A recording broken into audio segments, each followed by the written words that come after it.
என்னுடைய சேனலை இப்போதான் ஃபர்ஸ்ட் டைமாக பார்க்குறீங்க அப்படின்னா சப்ஸ்கிரைப் பண்ண மறந்துடாதீங்க. பக்கத்தில் இருக்க பெல் ஐக்கானை கிளிக் பண்ணிக்கோங்க.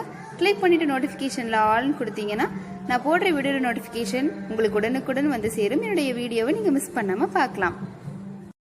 Hi hello friends, welcome back to my channel. எல்லோரும் எப்படி ஃப்ரெண்ட்ஸ் இருக்கீங்க? நல்லா இருக்கீங்கன்னு நினைக்கிறேன். சேஃபாக இருங்க.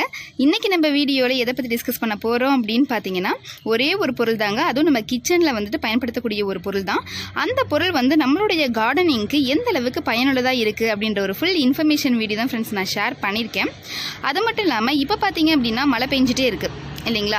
ஸோ இந்த மழை சீசனில் நம்ம ரோஸ் பிளான்ட்டில் இல்லை மற்ற செடியில் வந்துட்டு ஏற்படக்கூடிய பாதிப்புகளை சரி பண்ணக்கூடியதாகவும் இது இருக்குது. ஸோ அப்படிப்பட்ட பொருளை நம்ம மிஸ் பண்ணலாங்களா? பண்ணக்கூடாது இல்லைங்களா? அது என்ன பொருள், அதை எப்படி பயன்படுத்தணும், அதனுடைய நன்மைகள்லாம் என்னென்ன அப்படின்னு ஒவ்வொன்றா பார்க்கலாம் வாங்க. அந்த ப்ராடக்டோட பயன்கள் வந்து பார்க்குறதுக்கு முன்னாடி அது என்ன பொருள் அப்படின்றத பார்த்துடலாம் ஃப்ரெண்ட்ஸ். அது என்ன அப்படின்னு பார்த்தீங்கன்னா, நம்ம கிச்சனில் பயன்படுத்தக்கூடிய ஆப்பா சோடான்னு சொல்லுவோம் இல்லைங்களா? சோடாப்புன்னு சொல்லுவாங்க, ஆப்பா சோடான்னு சொல்லுவாங்க. பேக்கிங் சோடா இது. இதில் என்ன கெமிக்கல் காம்பவுண்ட் வந்து கலந்துருக்கு அப்படின்னு பார்த்தீங்கன்னா, சோடியம் பைகார்பனேட். நிறைய பேர் வந்து பேக்கிங் சோடாவும் பேக்கிங் பவுடர் ரெண்டுமே வந்து ஒன்றுன்னு நினச்சிக்கிறாங்க. பேக்கிங் பவுடர் வந்து வேறங்க. அதை வந்து பார்த்தீங்கன்னா கேக்கு, பிஸ்கெட்ஸ் இந்த மாதிரி செய்யறதுக்கு வந்து பயன்படுத்துவாங்க. மெயினாக இந்த துணி சோடான்னு சொல்லுவாங்க இல்லைங்களா? அதுதான் அந்த பேக்கிங் பவுடர். ஸோ நம்ம வந்து பேக்கிங் பவுடர் வந்துட்டு கார்டனிங்கில் வந்து பயன்படுத்தக்கூடாது. ஏன்னு பார்த்தீங்கன்னா அது ஹார்ம்ஃபுல்லான எஃபெக்டை வந்து ஏற்படுத்திடும். ஸோ நீங்கள் நல்லா கேட்டுக்கோங்க. இது வந்து பேக்கிங் சோடாப்பு தான் நம்ம வந்து பயன்படுத்த போகிறோம். இதை வந்து நீங்கள் நினைக்கலாம், இது இன்ஆர்கானிக் தானே, இது நீங்கள் எப்படி ஆர்கானிக்னு சொல்லலாம் அப்படின்னு நீங்கள் யோசிக்கலாம். இது 100% அகத்துலேருந்து எடுக்கக்கூடிய ஒரு பொருள் தாங்க. ஸோ இது 100% ஆர்கானிக் தான். என்விரான்மெண்ட் ப்ரொடக்ஷன் ஏஜென்சி மூலமாகவும் இது 100% ஆர்கானிக், நீங்கள் பயோ பெஸ்டிசைடாகவே யூஸ் பண்ணலாம் அப்படின்றத அனௌன்ஸ் பண்ணியிருக்காங்க. ஸோ நீங்கள் வந்து ரொம்ப தயங்க வேண்டாம். இது வந்து இன்ஆர்கானிக் தானே, நாம் எப்படி கார்டனிங்லலாம் பயன்படுத்துறது அப்படின்னு யோசிக்க வேணாம். நீங்கள் தாராளமாக வந்து பயன்படுத்தலாம். ஸோ இனிமேல் வந்து இதனுடைய பயன்கள் ஒவ்வொன்றா என்ன அப்படின்றத பார்த்துடலாம். இதனுடைய ஃபர்ஸ்ட் யூஸ் வந்து என்னன்னு பார்த்தோம்னா ஃப்ரெண்ட்ஸ், நிறைய பூச்செடிகளில் வந்து பார்த்தீங்க அப்படின்னா மொட்டுக்கள் வந்து அதிகமாக வரவும் வராது, வந்தாலும் வந்து அது விரிஞ்சு வராது இல்லைங்களா? ஸோ அந்த மாதிரி சமயத்தில் இந்த பேக்கிங் சோடா சொல்யூஷன்ஸை வந்து நம்ம பயன்படுத்தும் பொழுது பூக்கள் நல்லாவே பூத்து வரதுக்கு ரொம்பவுமே ஹெல்ப்ஃபுல்லாக இருக்குங்க. அந்த சொல்யூஷன் எப்படி ரெடி பண்ணலாம் அப்படிங்கிறத பார்க்கலாம். 1 லிட்டர் தண்ணியில் 1 டீஸ்பூன் அளவுக்கு இந்த பேக்கிங் சோடா வந்துட்டு சேர்ந்துட்டு நல்லா கலந்து விட்டுட்டு இலைகள் மேலே வந்து நல்லா இப்படி ஸ்ப்ரே பண்ணி விடுங்க. அந்த மொட்டுக்கள் இருக்க பக்கத்தில் நல்லா ஸ்ப்ரே பண்ணி விட்டீங்க அப்படின்னா இது ஒரு பெஸ்ட்டான ஃப்ளாரிங் பூஸ்டராகவே வந்து இருக்குங்க. ஸோ இதை கண்டிப்பாக நீங்கள் ட்ரை பண்ணுங்கள், மிஸ் பண்ணிடாதீங்க. அடுத்த யூஸ் வந்து என்ன அப்படின்னு பார்த்தோம்னா, இந்த பேக்கிங் சோடா வந்து பார்த்தீங்க அப்படின்னா ஒரு பெஸ்ட்டான ஃபங்கிசைட் ப்ளஸ் பெஸ்டிசைடுங்க. ரெண்டுமாவுமே சூப்பராக வந்து ஒர்க் ஆகும். அதுவும் இந்த மழை சீசனில் வந்து பார்த்தீங்க அப்படின்னா ஃபங்கல் ப்ராப்ளம் நிறையவே ஏற்படும் இல்லைங்களா? மெயினாக ரோஸ் பிளான்ட்டில் வந்து பார்த்தீங்கன்னா பிளாக் ஸ்பாட் வரலாம். ஹியூமிடிட்டி கண்டிஷன்ஸ் வந்து அதிகமாக இருக்கும் போது பவுடரி மைல்டியூ வந்து ஏற்படலாம். ஸோ இது மட்டும் கிடையாதுங்க, உங்களுடைய செடிகளில் வந்துட்டு பூச்சிகளுடைய தாக்கங்கள், அது thrips, aphids, mealy bugs, mites, white flies இந்த மாதிரி சொல்லிகிட்டே போகலாம். எந்த பூச்சியினுடைய தாக்கங்களாக இருந்தாலும் நாம் இப்போ ரெடி பண்ணக்கூடிய அந்த சொல்யூஷன் வந்துட்டு சூப்பராகவே ஒர்க் ஆகும். நம்ம அதிகமாக காசு செலவு பண்ணணும்னு அவசியம் கிடையாது. ப்ளஸ் வந்து நம்ம இன்ஆர்கானிக்காக நம்ம பயன்படுத்துகிறோமா அப்படின்ற ஒரு டவுட்டு உங்களுக்கு வேண்டாம். இது சூப்பரான சொல்யூஷனாக வந்து உங்களுக்கு ஒர்க் ஆகும். 1 லிட்டர் தண்ணி அளவு எடுத்து வச்சிருக்கேன் ஃப்ரெண்ட்ஸ் இந்த சொல்யூஷன் தயாரிக்கிறதுக்கு. இதில் வந்து பார்த்தீங்கன்னா 1 டீஸ்பூன் அளவுக்கு நான் பேக்கிங் சோடா வந்து சேர்த்த போகிறேன். இப்போ உங்கள் செடிகளில் வந்து பூச்சினுடைய தாக்கங்கள் வந்து அதிகமாக இருக்க பட்சத்தில் நீங்கள் 2 டீஸ்பூன் அளவுக்கு கூட நீங்கள் சேர்த்திக்கலாம். இதில் வந்து நான் 1 டீஸ்பூன் அளவுக்கு நீம் ஆயில் வந்து சேர்த்திக்கிறேன். இப்போ நீம் ஆயில் இல்லை அப்படிங்கிறவங்க நீங்கள் எந்த குக்கிங் ஆயில் வேணாலும் எடுத்துக்கலாம், ஒன்றும் பிரச்சனை இல்லை. இதுலேயே வந்து ஒரு 10 சொட்டு வந்து நான் டிஷ்வாஷ் லிக்விட் வந்து சேர்த்திக்கிறேங்க. இல்லை நீங்கள் வந்து இன்னும் ஆர்கானிக்காக தானே இருக்கணும், இது வந்து கெமிக்கல் தானே அப்படின்னு நினச்சிங்கன்னா நீங்கள் வந்து காதி சோப்பு, இயற்கை முறையில் தயாரித்த சோப்பெல்லாம் இருக்கும் இல்லைங்களா, அதை கரைச்சி நீங்கள் அதில் வந்து ஒரு டீஸ்பூன் அளவுக்கு ஒரு 5 ml அந்த அளவுக்கு நீங்கள் வந்து சேர்த்திக்கலாம். அவ்வளோதான். இப்போ இந்த சொல்யூஷனை வந்துட்டு நல்லா மிக்ஸ் பண்ணி விட்டுறலாம். அவ்வளோதான் ஃப்ரெண்ட்ஸ், ஒரு பெஸ்ட்டான சொல்யூஷன் வந்து நமக்கு தயாராகிடுச்சு. இதை வந்து நீங்கள் காய்ச்செடிகள் வச்சுருந்தாலும் சரி, இல்லை பூச்செடிகள் இருந்தாலும் நீங்கள் எதாக இருந்தாலுமே நீங்கள் வந்து பயன்படுத்தலாம். அருமையாக வந்து ஒர்க் ஆகும். ஸோ கண்டிப்பாக இந்த சொல்யூஷன் வந்து உங்கள் மாடி தோட்டத்தில் வந்து பயன்படுத்தி பாருங்கள். ஒரு பூச்சி கூட உங்கள் செடிகளில் வந்து இருக்காது. ரோஸ் செடி இருக்கக்கூடிய பிளாக் ஸ்பாட் ப்ராப்ளத்துக்கும் சரி, இந்த மாதிரி பார்த்தீங்கன்னா இலைகளில் வந்து ரஸ்ட் ப்ராப்ளம் ஏற்படும். இங்கே பார்த்தீங்கன்னா அங்கங்கே புள்ளி ஒரு மாதிரி ஏற்பட்டுருக்கு இல்லைங்களா? இந்த மாதிரியான ப்ராப்ளத்துக்கும் வந்துட்டு இந்த சொல்யூஷன் ரொம்பவுமே ஹெல்ப்ஃபுல்லாக இருக்கும்.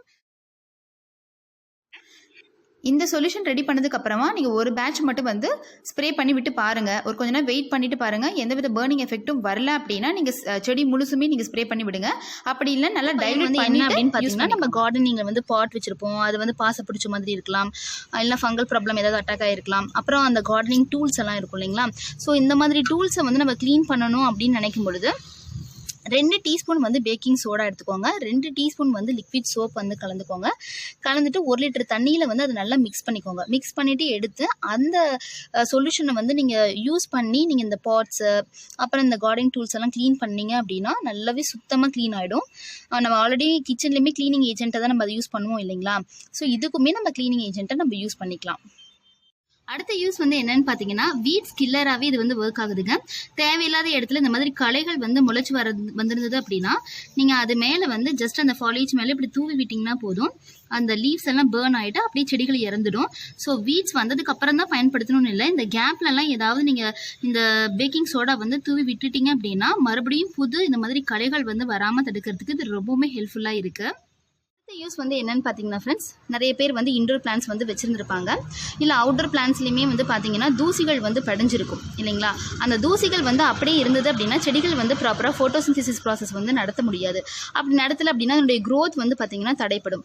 ஸோ அதை வந்து அந்த ஃபாலியேஜ் வந்து க்ளீன் பண்ணுறதுக்கு பேக்கிங் சோடா ரொம்பவுமே ஹெல்ப்ஃபுல்லாக இருக்குது. அந்த சொல்யூஷன் எப்படி ரெடி பண்ணணும் அப்படிங்கிறத காமிக்கிறேன். 1 லிட்டர் தண்ணியில் வந்து பார்த்தீங்கன்னா 1/2 டீஸ்பூன் அளவுக்கு பேக்கிங் சோடா நல்லா கலந்து விட்டுருங்க. இப்போ இது மேலே நல்லா வந்து ஃபோர்ஸாக அந்த இலைகள் மேலே வந்து நல்லா ஸ்ப்ரே பண்ணி விடுங்க. நானுமே பார்த்தீங்க அப்படின்னா ரொம்ப நாள் ஆகிடுச்சு க்ளீன் பண்ணி. அட்லீஸ்ட் வந்து பார்த்திங்கன்னா மந்த்லி ஒன்ஸ்னாச்சும் இது வந்து பண்ணி விடுங்க கட்டாயமாக. அந்த பிளான்ட்லாம் எடுத்து கொஞ்சம் வெளியே வச்சுட்டு இந்த மாதிரி பண்ணி விட்டுருங்க. அடுத்த யூஸ் வந்து என்ன அப்படின்னு பார்த்தீங்கன்னா ஃப்ரெண்ட்ஸ், நம்ம கம்போஸ்ட் பின்னில் வந்துட்டு நிறைய பொருட்கள் சேர வந்து பார்த்தீங்கன்னா சம்டைம்ஸ் வந்துட்டு ஸ்மெல் வரலாம் இல்லைங்களா. ஸோ அந்த ஸ்மெல்லை வந்துட்டு எடுக்கிறதுக்கு வந்து பார்த்தீங்கன்னா இந்த பேக்கிங் சோடா ரொம்பவுமே ஹெல்ப்ஃபுல்லாக இருக்குது. ஸோ இதை எப்படி பயன்படுத்தலாம் அப்படின்னு பார்த்தீங்கன்னா, நம்ம அதை ஸ்மெல் எடுக்கிறதுக்கு வந்து லீவ்ஸ் எல்லாம் காஞ்ச இலைகளை போடுவோம், இல்லைன்னா பேப்பரை வந்து போட்டு விடுவோம். அதுக்கு பதிலாக நீங்கள் இந்த பேக்கிங் சோடாவை ஜஸ்ட் அப்படியே இப்படி தூவி விட்டிங்கன்னா போதும், அந்த ஸ்மெல்லை வந்து ஃபுல்லுமே எடுத்துரும். இது வந்து நம்ம கிச்சன்லேயே பயன்படுத்துவோம். நம்ம ஃப்ரிட்ஜில் வந்துட்டு ஏதாவது ஸ்மெல் வந்தது அப்படின்னா அந்த பேக்கிங் சோடா வந்து கொஞ்சம் அப்படியே எடுத்து வைப்போம் இல்லைங்களா. வச்சோம் அப்படின்னா அந்த ஸ்மெல் வந்து எடுத்துரும் ஃபுல்லுமே. ஸோ அதே இதை இங்கே நம்ம ஃபாலோ பண்ணுறோம். ஸோ கம்போஸ்ட் பின்னில் வந்துட்டு ஸ்மெல் வருது அப்படின்னா நீங்கள் தாராளமாக பேக்கிங் சோடாவை வந்துட்டு அப்படியே தூவி விட்டீங்க அப்படின்னா போதும், அந்த ஸ்மெல் ஃபுல்லுமே எடுத்துடும். கண்டிப்பாக ட்ரை பண்ணி பாருங்கள்.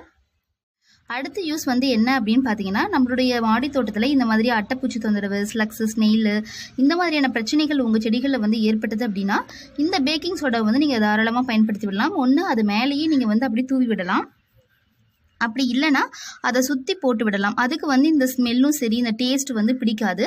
ஸோ அது வந்து இறந்துடும். நீங்கள் செடிகளை வந்து சுற்றியுமே நீங்கள் போட்டு விட்டீங்க அப்படின்னா அங்கே களைப்பகுதி இருந்தாலுமே போயிடும். ப்ளஸ் இந்த மாதிரியான தொந்தரவுகளும் நமக்கு ஏற்படாது.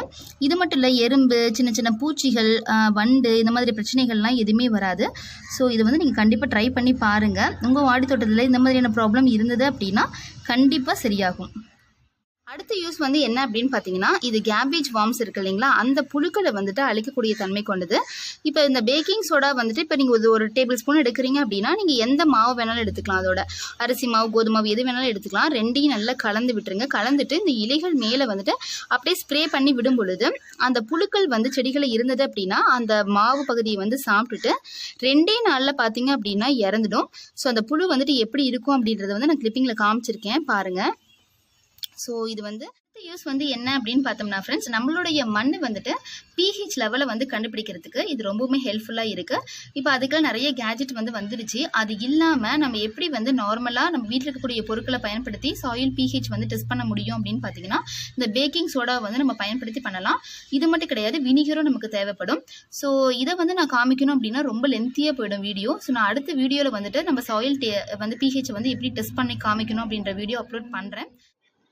அடுத்த யூஸ் வந்து என்ன அப்படின்னு பார்த்தீங்கன்னா, நம்ம கட் பண்ண ஃப்ளவர்ஸ் எல்லாம் வந்து ரொம்ப நேரத்துக்கு வாடாமல் இருக்கணும்னு நினச்சிங்கன்னா நம்ம வேஸில் வந்துட்டு ஜஸ்ட் ஒரு பிஞ்ச் அளவுக்கு வந்து பேக்கிங் சோடா கலந்துட்டு தண்ணி ஊற்றி வச்சுட்டிங்கன்னா வாடாமல் அப்படி ஃப்ரெஷ்ஷாக இருக்குங்க. ஓகே ஃப்ரெண்ட்ஸ், இவ்வளோ நேரம் சொன்ன டிப்ஸ் எல்லாமே உங்களுக்கு ரொம்பவுமே யூஸ்ஃபுல்லாக இருக்கும்னு நினைக்கிறேன். இப்போ நான் சொன்ன டிப்ஸ் எல்லாமே உங்கள் கார்டனிங்லையுமே பயன்படுத்தி பார்த்துட்டு எந்த அளவுக்கு வந்து சக்ஸஸ் ஆச்சு அப்படின்றத கமெண்ட் செக்ஷனில் சொல்லுங்கள். இந்த வீடியோ பிடிச்சிருந்தது அப்படின்னா குட்டியை லைக் கொடுங்க. யாருக்காவது யூஸ்ஃபுல்லாக இருக்குன்னு நினச்சிங்கன்னா ஷேர் பண்ணுங்கள். சப்ஸ்கிரைப் பண்ண மறந்துடாதீங்க. என்ன டவுட்டாக இருந்தாலும் கமெண்ட் பாக்ஸில் கமெண்ட் பண்ணி கேளுங்க ஃப்ரெண்ட்ஸ். உங்களுடைய ஐடியா ஏதாவது சொல்லணும்னு நினச்சாலும் தாராளமாக சொல்லலாம். என்னுடைய மெயில் ஐடி வந்து கீழே டிஸ்கிரிப்ஷன் பாக்ஸில் வந்து கொடுத்துருக்கேன். உங்களுடைய பிளான்ட்டில் வந்துட்டு ஏதாவது ப்ராப்ளம் அப்படின்னா உங்களுடைய அந்த பிளான்ட்டோட இமேஜ் வந்து என்னுடைய மெயில் ஐடிக்கு ஷேர் பண்ணி விடுங்க. என்னால் முடிஞ்ச ஹெல்ப்பை நான் பண்ணுறேன். ஓகே ஃப்ரெண்ட்ஸ், நம்ம நெக்ஸ்ட் வீடியோவில் பார்க்கலாம். தேங்க்யூ.